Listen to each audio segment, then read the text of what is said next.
Selamat malam Bapak Ibu Saudara-saudari yang dikasihi Tuhan. Kembali kita hadir di syafaat malam. Sebelum kita memulai membaca dan merenungkan firman Allah, mari kita menyatukan hati di dalam doa. Kita berdoa. Ya Allah, saat ini kami datang ke hadirat-Mu. Kami bersyukur untuk hari yang Kau berikan bagi kami, untuk segala aktivitas dan pekerjaan yang boleh kami lakukan pada hari ini. Itu semua ya Tuhan, berkat dari anugerah Tuhan yang memampukan kami. Dan saat ini kami menyadari bahwa sebagai manusia yang terbatas, kami tidak bisa hanya mengandalkan kekuatan kami sendiri. Kami mau datang kepada Tuhan yang memberikan kami kekuatan, yang memberikan kami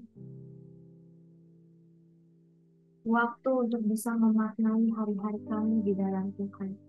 Dan kiranya ya Allah, melalui pembacaan dan perenungan firman yang akan kami lakukan bersama-sama, Tuhan yang hadir dan menolong kami, sehingga kami boleh menemukan apa maksud Tuhan di dalam kehidupan kami.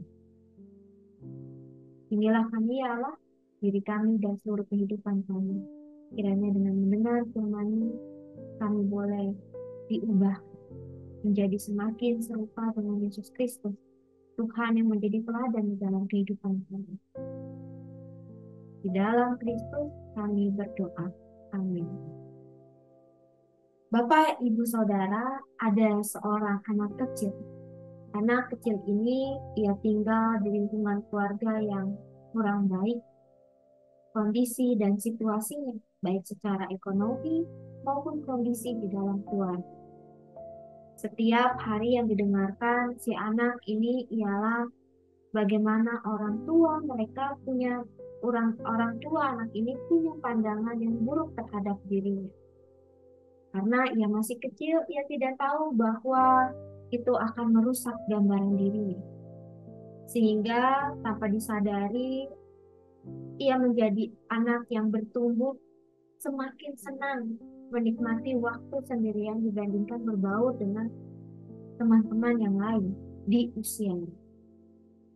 Beranjak remaja, kehidupan menjadi semakin kompleks. Ketika ada begitu banyak orang yang hadir di dalam kehidupannya, teman-teman sebayanya yang memberikan komentar-komentar yang juga tidak membangun atau memberikan gambaran diri yang juga tidak baik terhadap diri.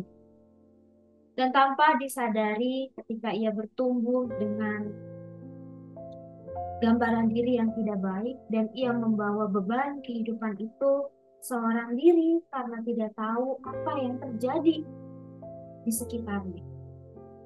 Satu kali Bapak Ibu Saudara ia punya teman yang sangat dekat dengan dia. Setiap hari juga anak ini menceritakan hal-hal buruk yang terjadi di dalam hidup.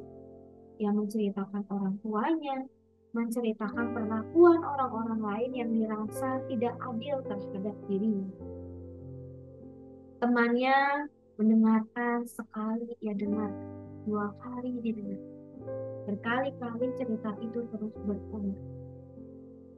Lalu sang teman ini kemudian menegur dan mempertanyakan apakah inti dari cerita yang disampaikan selama ini.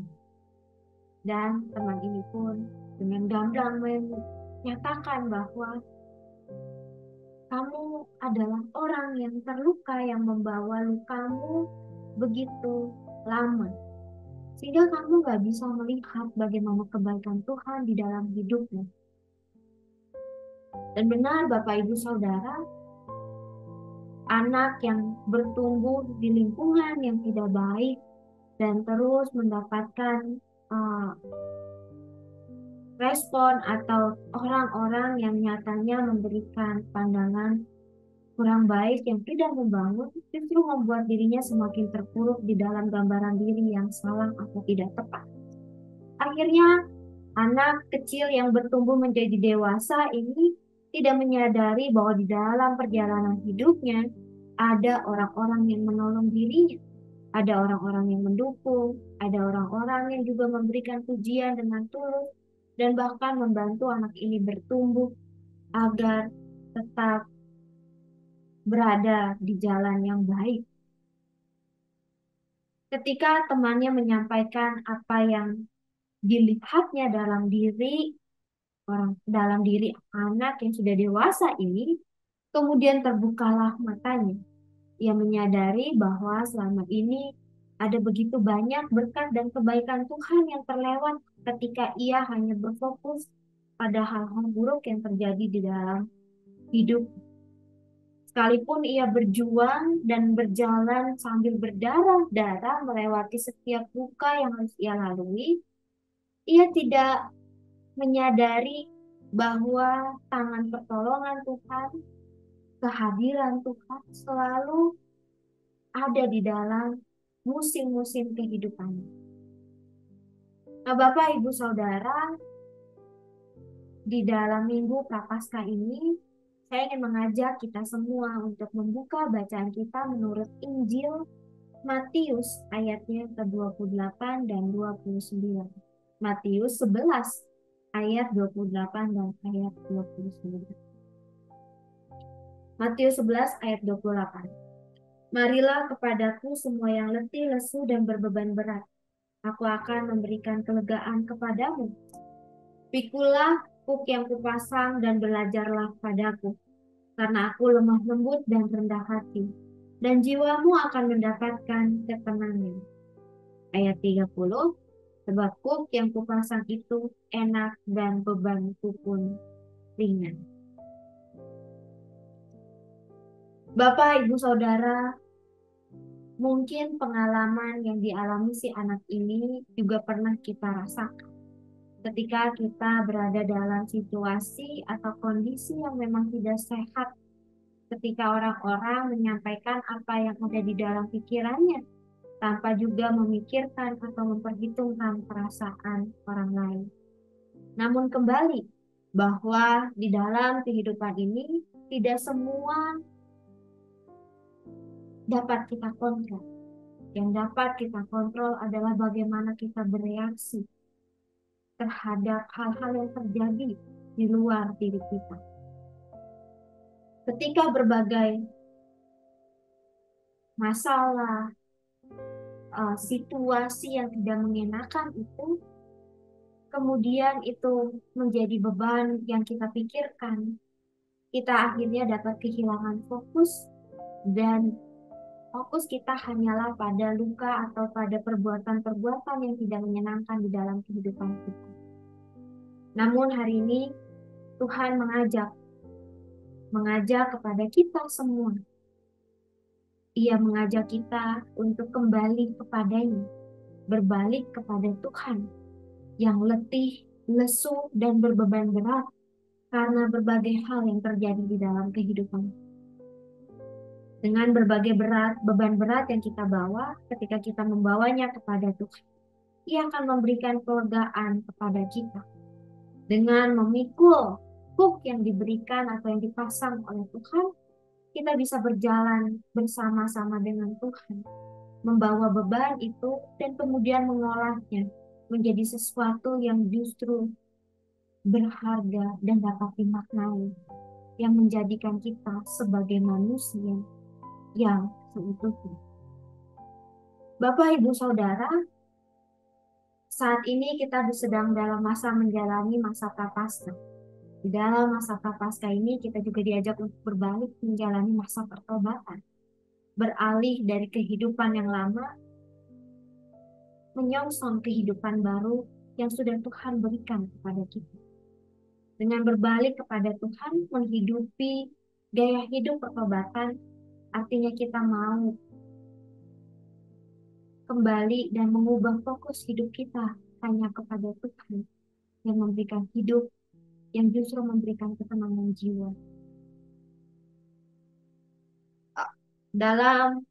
Nanti dalam masa prapaskah kita juga akan bersama-sama melewati masa prapaskah itu bersama juga dengan bulan Ramadan.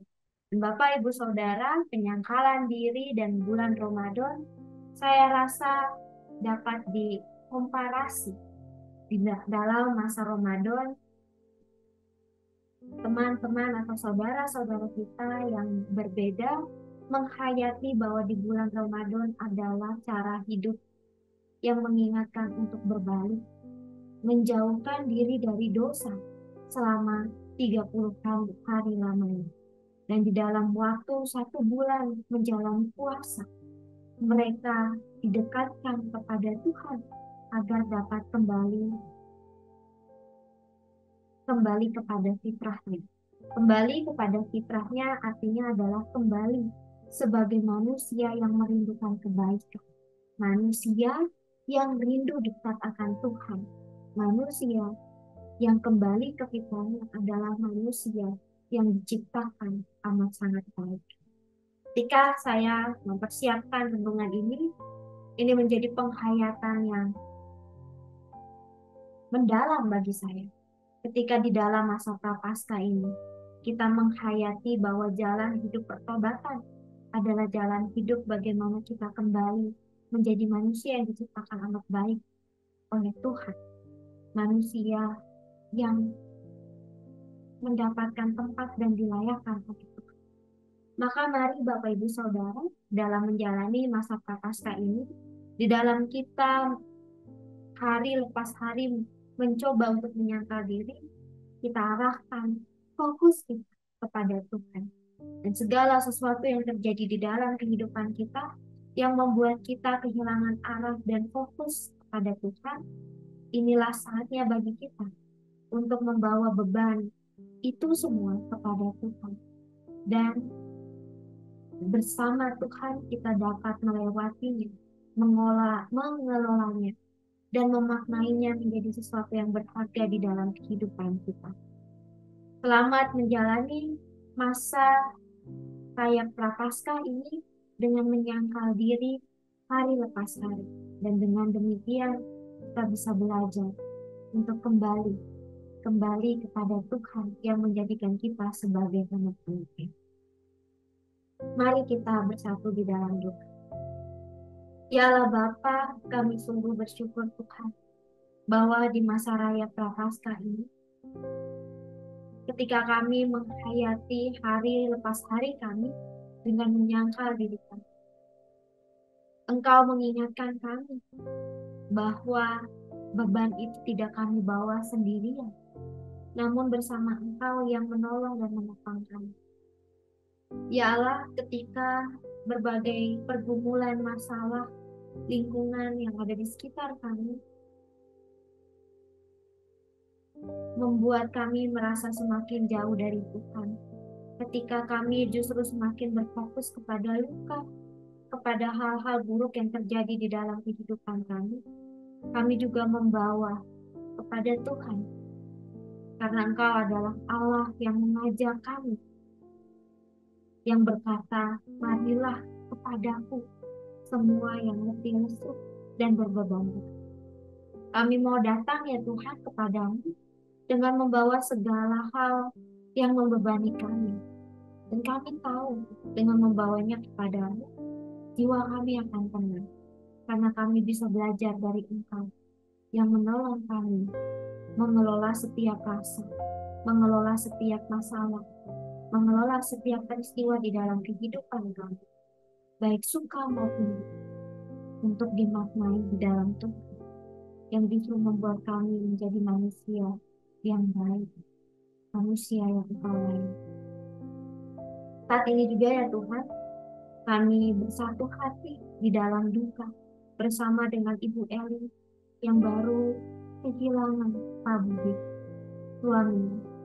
Kiranya ya Tuhan, di dalam duka yang ia rasakan bersama anak-anak dan keluarga besar, Engkau yang hadir, Engkau yang memberikan penghiburan sejati, Engkau yang menolong ia melewati masa sukar ini.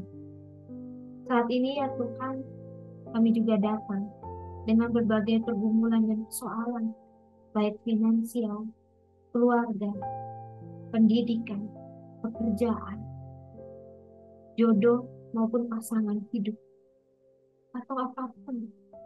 Kiranya Tuhan di dalam setiap pergumulan kami boleh dapat terus membawanya ke dalam tangan Tuhan, yang terus menolong kami, yang mengajarkan kami bahwa kami tidak berjalan sendirian, melainkan ada bersama-sama dengan Tuhan. Kami juga mau berdoa untuk bangsa dan negara kami. Kiranya Tuhan yang memampukan setiap pemimpin kami untuk terus melakukan yang baik, mengambil keputusan yang berdasarkan pada kebaikan dan kesejahteraan rakyat. Dan melalui keputusan-keputusan itu, kami sebagai rakyat boleh merasakan dampak yang baik dari kebijakan-kebijakan yang diambil oleh para pemimpin kami. Kami berdoa juga untuk panitia Paskah. Kiranya Tuhan bersama-sama dengan panitia Paskah, kami semua boleh menghayati pengorbanan Engkau di kayu salib yang hadir di dalam penderitaan manusia, memberi dirimu bagi kami. Dan kiranya kami boleh menghayati dengan memberi diri kami kepada sesama. Lalu hal apa saja yang boleh dapat kami berikan. Pakailah kami ya Allah. Kiranya Tuhan yang terus hadir dan berjalan bersama kami. Hanya di dalam nama Tuhan Yesus Kristus kami berdoa. Amin. Terima kasih Bapak Ibu Saudara sudah mengikuti syafaat malam hari ini. Saksikan dan tetap nantikan syafaat malam berikutnya. Tuhan memberkati.